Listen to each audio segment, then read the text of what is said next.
Oh my goodness! I'm at Harvard! Wow! To President Faust, my fellow honorands, Carl, that was so beautiful. Thank you so much. And James Rothenberg, Stephanie Wilson, Harvard faculty, with a special bow to my friend, Dr. Henry Louis Gates.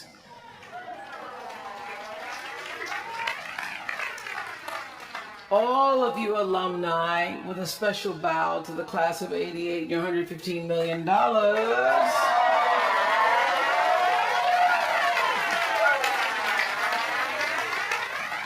And to you, members of the Harvard class of 2013. Hello. I thank you for allowing me to be a part of the conclusion of this chapter of your lives and the commencement of your next chapter. To say that I'm honored doesn't even begin to quantify the depth of gratitude that really accompanies an honorary doctorate from Harvard. Not too many little girls from rural Mississippi have made it all the way here to Cambridge, and I can tell you that I consider today, as I sat on the stage this morning getting teary for you all and then teary for myself, I consider today a defining milestone in a very long and a blessed journey. My one hope today is that I can be a source of some inspiration. I'm going to address my remarks to anybody who's ever felt inferior or felt disadvantaged, felt screwed by life. This is a speech for the quad.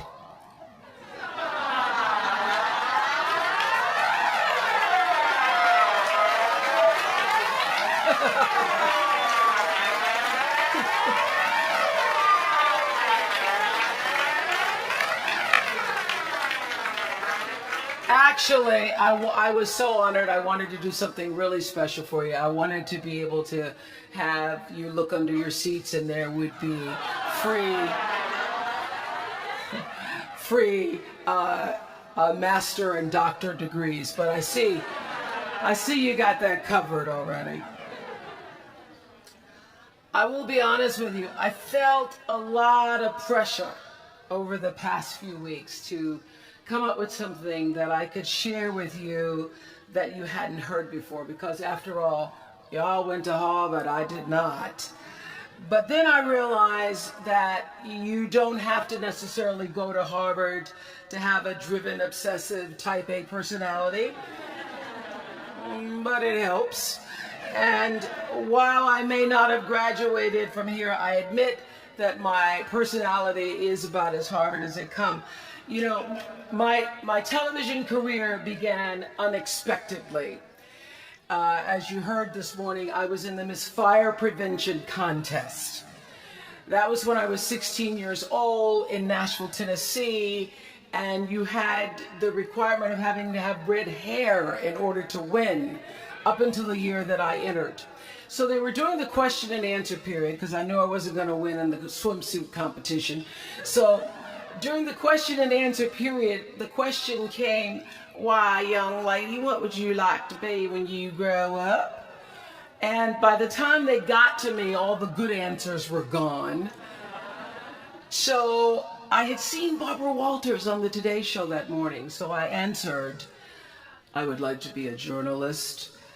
I would like to tell other people's stories in a way that makes a difference in their lives and the world."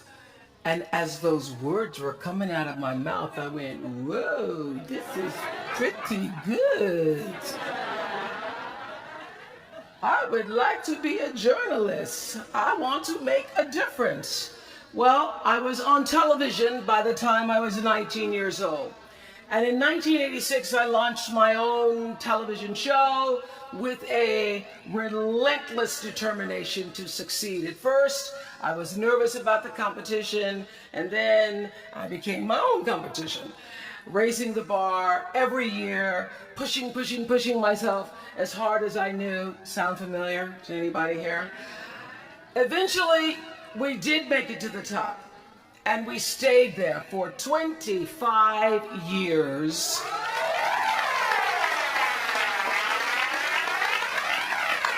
The Oprah Winfrey Show was #1 in our time slot for 21 years. And I have to tell you, I became pretty comfortable with that level of success. But a few years ago, I decided, as you will at some point, that it was time to recalculate, find new territory, break new ground. So I ended the show and launched OWN, the Oprah Winfrey Network. The initials just worked out for me.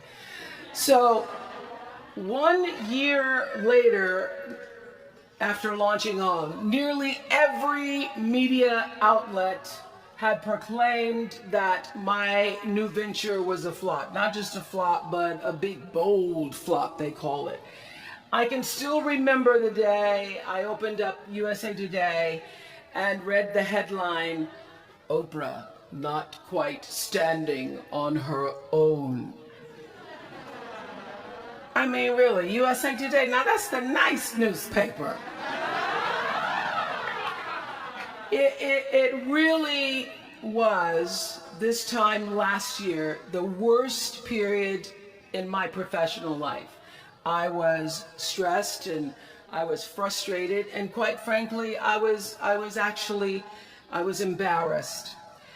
It was right around that time that President Faust called and asked me to speak here. And I thought, you want me to speak to Harvard graduates? What can I possibly say to Harvard graduates, some of the most successful graduates in the world, in the very moment when I had stopped succeeding? So I got off the phone with President Faust and I went to the shower. It was either that or a bag of Oreos. So I chose the shower. And I was in the shower a long time, and as I was in the shower, the words of an old hymn came to me. You may not know it. It's by and by, when the morning comes. And I started thinking about when the morning might come, because at the time I thought I was stuck in a hole. And the words came to me, trouble don't last always, from that hymn. This too shall pass. And I thought, as I got out of the shower, I am going to turn this thing around and I will be better for it. And when I do, I'm going to go to Harvard and I'm going to speak the truth of it. So I'm here today to tell you, I have turned that network around.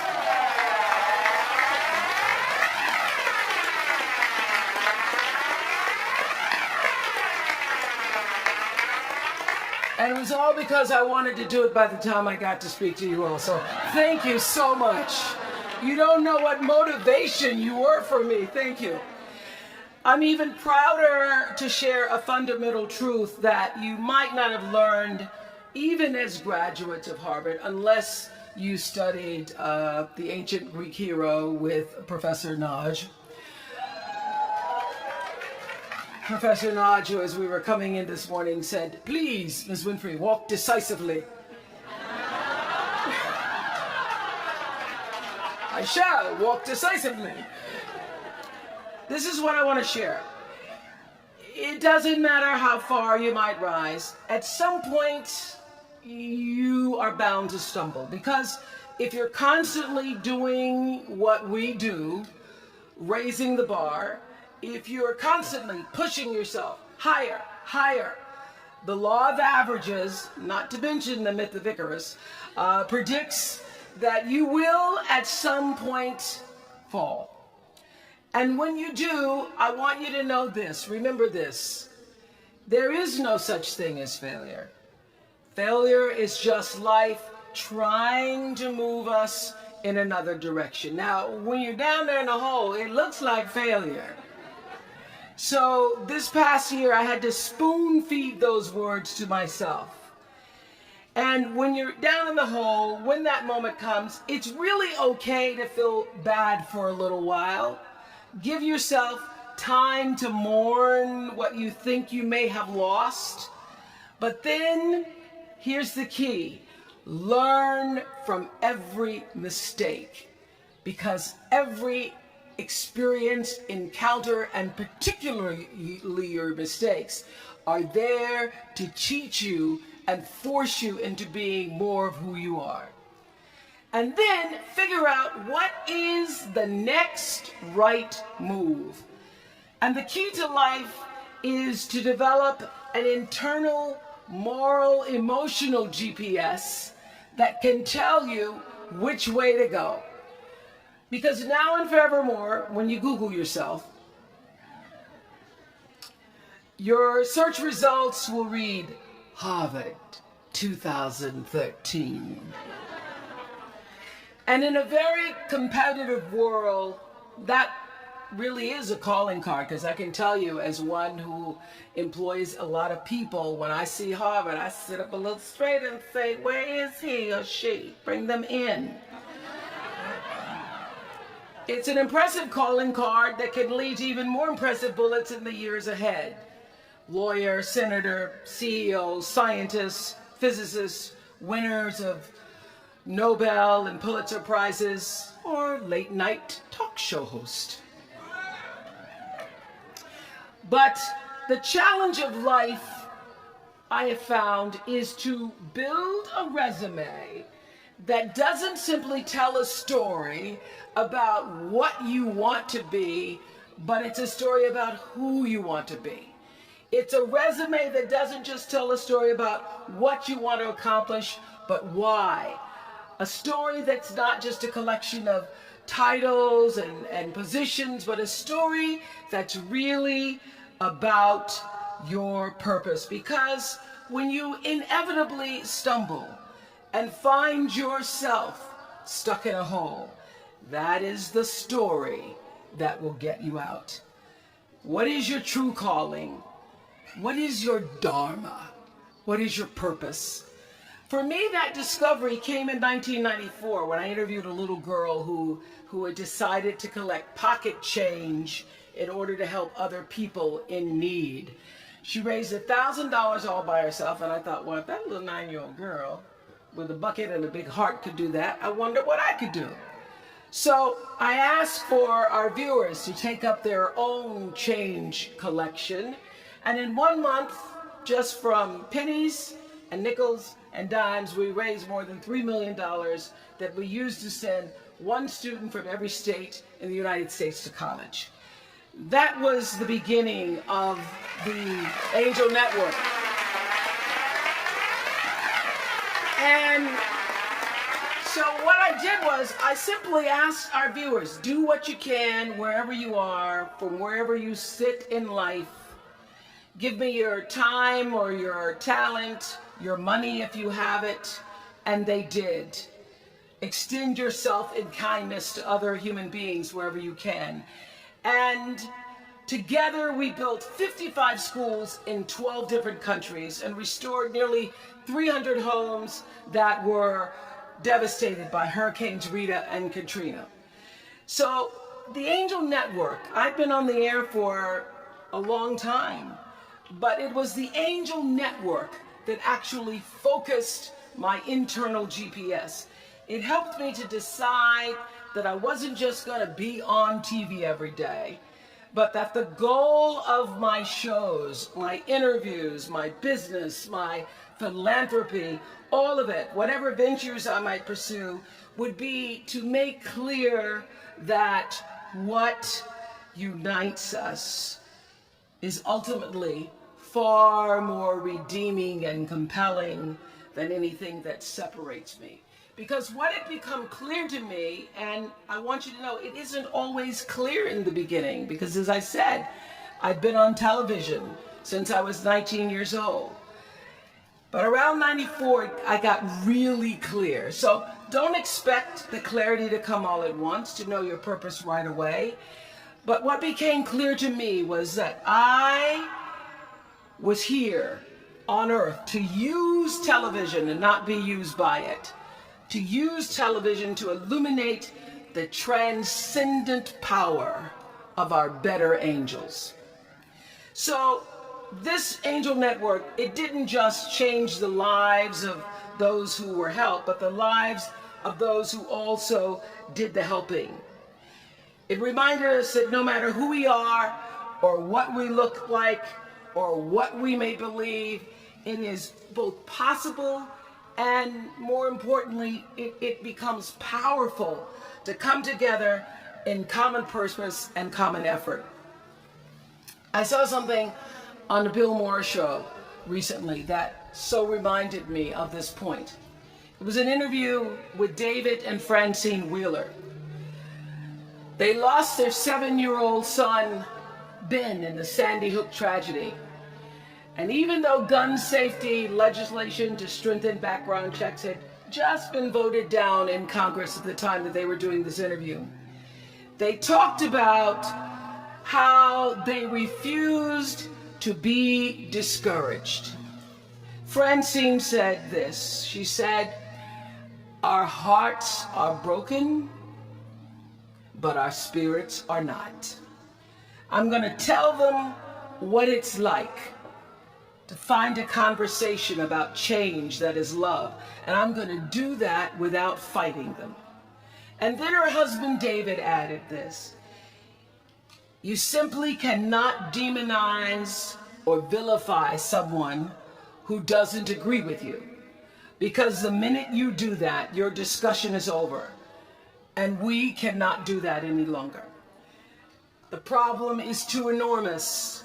There has to be some way that this darkness can be banished with light." In our political system and in the media, we often see the reflection of a country that is polarized, that is paralyzed, and is self-interested. And yet, I know you know the truth. We all know that we are better than the cynicism and the pessimism that is regurgitated throughout Washington and the 24-hour cable news cycle. Not my channel, by the way.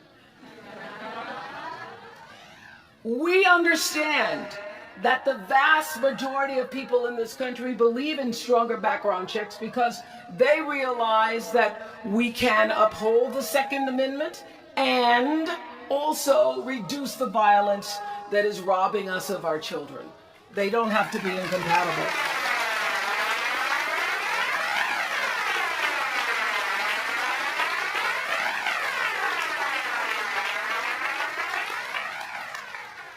And we understand that most Americans believe in a clear path to citizenship for the 12 million undocumented immigrants who reside in this country, because it's possible to both enforce our laws and at the same time embrace the words on the Statue of Liberty that have welcomed generations of huddled masses to our shores. We can do both.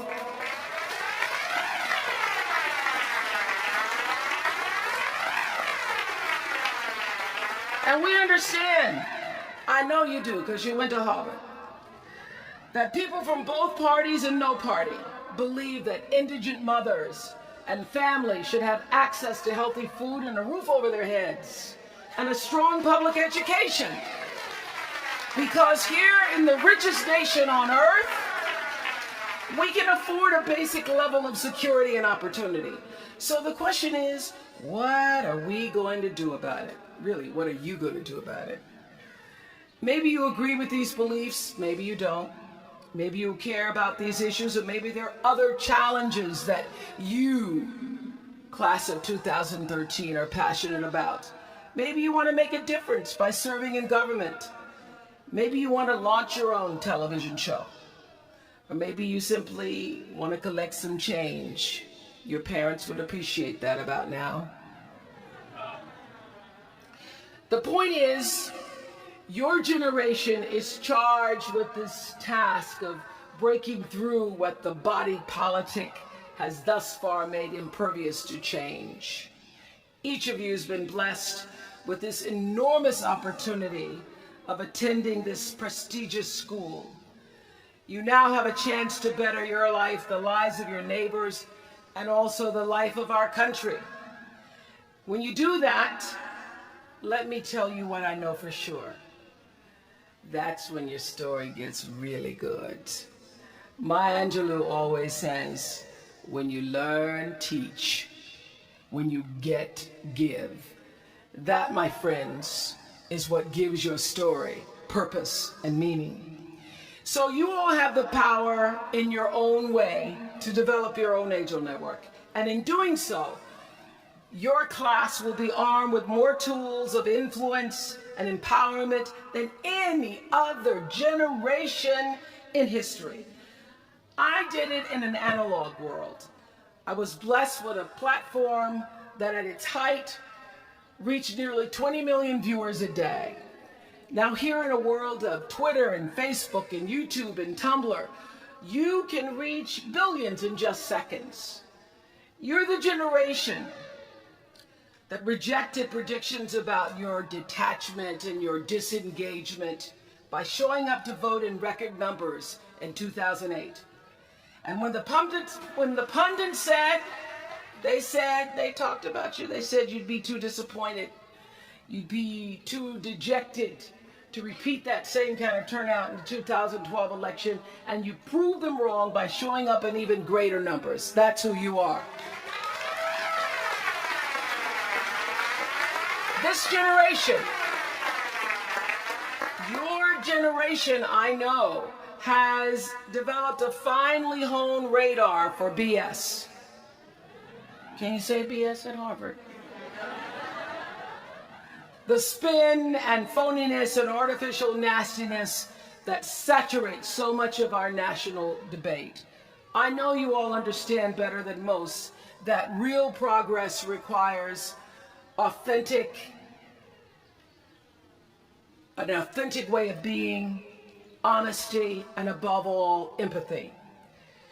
I have to say that the single most important lesson I learned in 25 years talking every single day to people was that there's a common denominator in our human experience.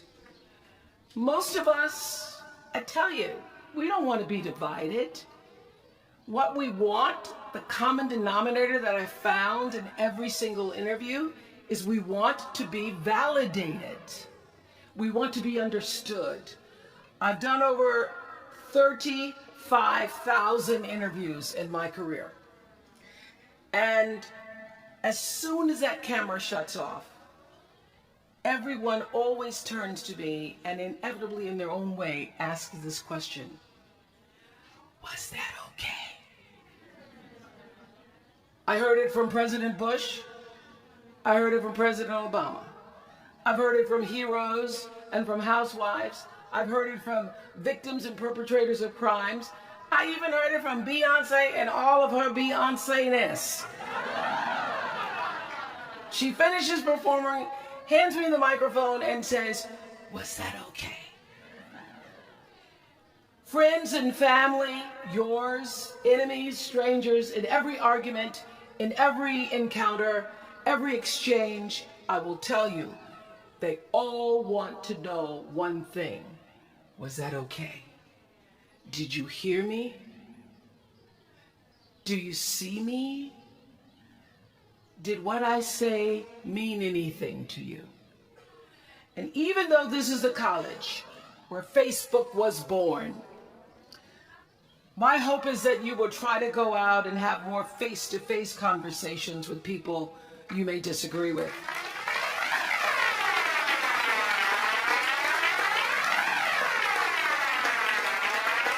That you'll have the courage to look them in the eye and hear their point of view, and help make sure that the speed and distance and anonymity of our world doesn't cause us to lose our ability to stand in somebody else's shoes and recognize all that we share as a people. This is imperative for you as an individual and for our success as a nation. There has to be some way that this darkness can be banished with light, says the man whose little boy was massacred on just an ordinary Friday in December.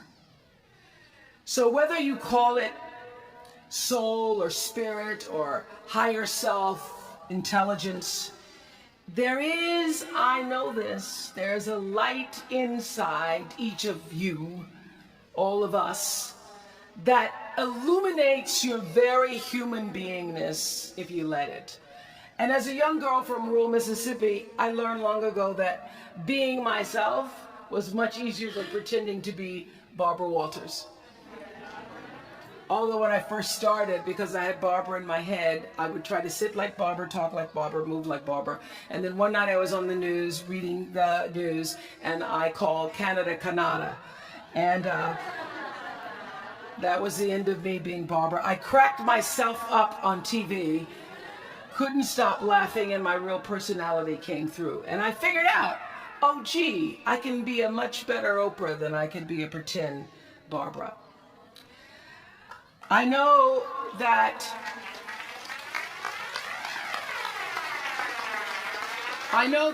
you all might have a little anxiety now and hesitation about leaving the comfort of college and putting those Harvard credentials to the test. But no matter what challenges or setbacks or disappointments you may encounter along the way, you will find true success and happiness if you have only one goal. There really is only one, and that is this: to fulfill the highest, most truthful expression of yourself as a human being. You want to max out your humanity by using your energy to lift yourself up, your family, and the people around you. Theologian Howard Thurman said it best. He said, "Don't ask yourself what the world needs. Ask yourself what makes you come alive, and then go do that. Because what the world needs is people who have come alive." The world needs people like Michael Stolzenberg from Fort Lauderdale.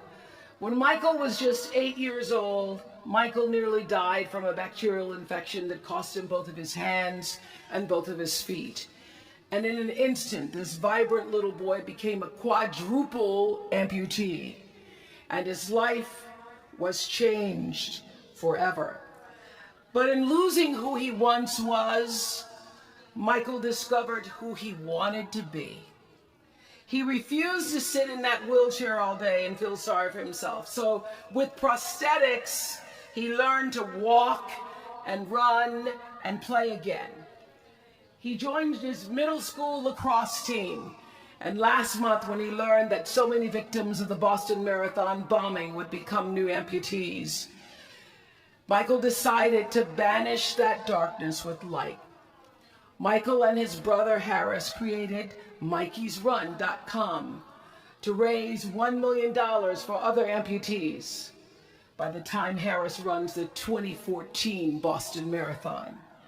More than 1,000 miles away from here, these two young brothers are bringing people together to support this Boston community the way their community came together to support Michael. And when this 13-year-old man was asked about his fellow amputees, he said this: "First, they will be sad. They're losing something they will never get back. And that's scary. I was scared. But they'll be okay. They just don't know that yet." We might not always know it. We might not always see it or hear it on the news or even feel it in our daily lives. But I have faith that no matter what, class of 2013, you will be okay. and you will make sure our country is okay. I have faith because of that 9-year-old girl who went out and collected the change. I have faith because of David and Francine Wheeler. I have faith because of Michael and Harris Stolzenberg. And I have faith because of you, the network of angels sitting here today. One of them, Khadijah Williams, who came to Harvard 4 years ago. Khadijah had attended 12 schools in 12 years, living out of garbage bags amongst pimps and prostitutes and drug dealers, homeless, going into department stores, Walmart in the morning to bathe herself so that she wouldn't smell in front of her classmates. And today she graduates as a member of the Harvard class of 2013.